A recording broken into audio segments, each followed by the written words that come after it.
Hey everybody, I just wanted to make a quick video detailing my haul for my meal prep for the week. I am going meat free for the month of July. So I got some Morningstar Farms bacon strips, fake bacon. I only has 60 calories. Here are the nutritious facts for the folks who need that type of stuff. Pretty exciting, pretty exciting. It's a whole bunch of food. I all got it from, where did I get all this from? I can't even remember. I got it from Smart and Final. I got some zucchini noodles, a giant container of butternut squash, both of those things for $2.99. I got the little baby carrots. We got some bananas, these Nature Bakery fig bars that I've been looking for at least 6 months. Nutritious facts aren't horrible, but it's under the amount of sugar that I want per day. And I only get about 17 grams of sugar, per meal. I got these meatless meatballs. They have 14 grams of protein, only 150 calories. And here are those nutritious facts for those folks who like that. The sugar content is pretty cool. And the best way to cook them, well, I'm going to show you guys later on in the video. Next up, I got some Greek yogurt. I love this one, especially the strawberry cheesecake. It's only 80 calories, and I think it has about 14 grams of protein, 13 grams of protein per container. Let's get the nutritious facts popping for you guys. 7 grams of sugar, only 9 carbs. I don't really count carbs, but some people like to hear that. I also like this tropical island mix. It's so good. It has peanuts, raisins, pumpkin seeds, cranberries, papaya, almonds, mangoes, and coconuts. Super freaking good. 170 calories per serving, which is about a quarter cup. I don't eat that much of it, maybe half of that. Up next, we got these chicken scallopini things are so good. It's 11 grams of protein, 110 calories. Nutritious facts for you guys out there. Guys, they're so good. Like, oh my God. And then next up, we have these radish coins. I call them radish chips, but they're super good. You can eat them with a little salt and pepper. I like to dip them in some fat-free ranch. 1 gram of sugar, 1 carb. I also got eggs. I eat eggs every day, you guys, at least 2 a day for breakfast. I go through about 36 of those a week. I got some cheese sticks because you can't go wrong without cheese. Even though I'm going meat free, I'm not going vegetarian or vegan. I'm just avoiding red meats, fish, and chicken for a while. I picked up a bunch of these. They're really good. They're really good cold.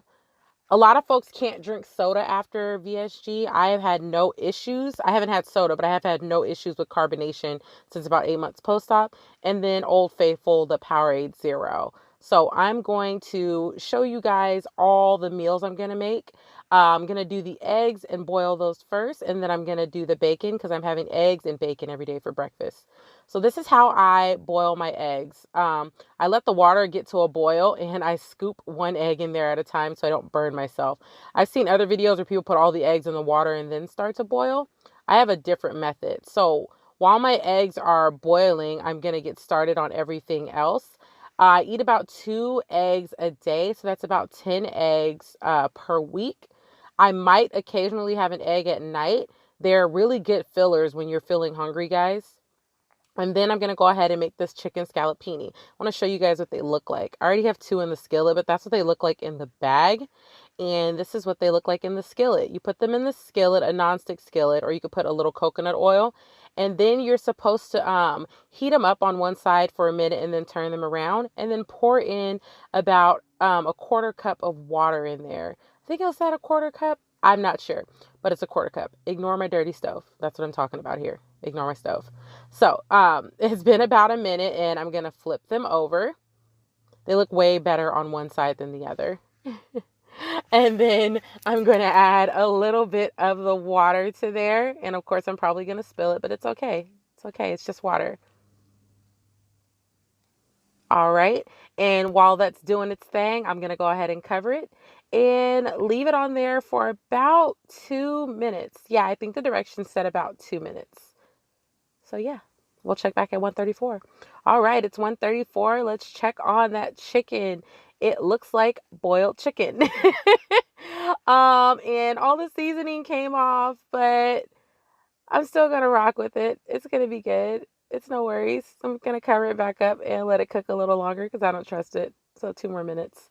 The eggs are about done, so I'm going to turn those off and I'm going to remove them from the fire. And like I stated, just set them in the sink for a little while and sit them in the boiling water for about 10 minutes so that they can, continue cooking. And I like mine to cook a certain way, so I just leave them hanging out in the sink. So next up, I'm making butternut squash. I seasoned them with a little pepper, a little salt, and a little lemon pepper. I'm going to put them in the oven at 400 degrees for about 50 minutes.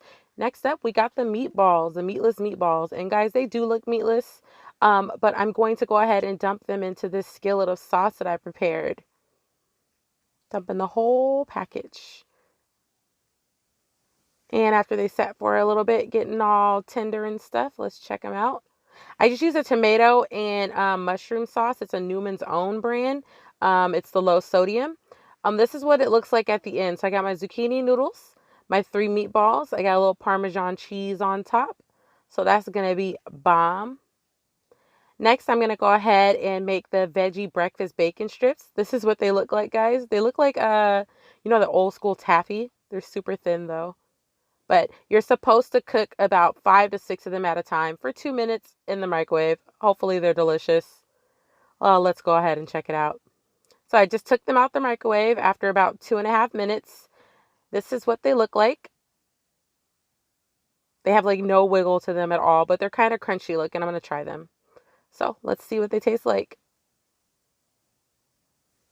They actually were pretty good. So because I thought it was so good, I ended up eating that whole piece. So I had to make some more so that I'd have enough for breakfast. I ended up eating 2 of them. So here's the butternut squash after 50 minutes. You see how they get all crispy? You really don't have to cook them for that long. 30 minutes in the oven is perfectly okay, but I like mine to look like this. Oh, that crunchiness looks so good. And here's the setup. I got my butternut squash and my chicken scallopini, my 2 eggs and my bacon, quotation marks, my granola, my bananas, the fig bars, and then my meatless meatballs with my zucchini pasta. Also, you guys, I'm going to be having yogurt and all of that, but here's the setup. I hope you guys like this video. If you guys want to see more food videos from me, go ahead and leave a comment below. Also, make sure you're following me on Instagram at sheekgetshealthy. I hope you guys have an amazing week. Bye.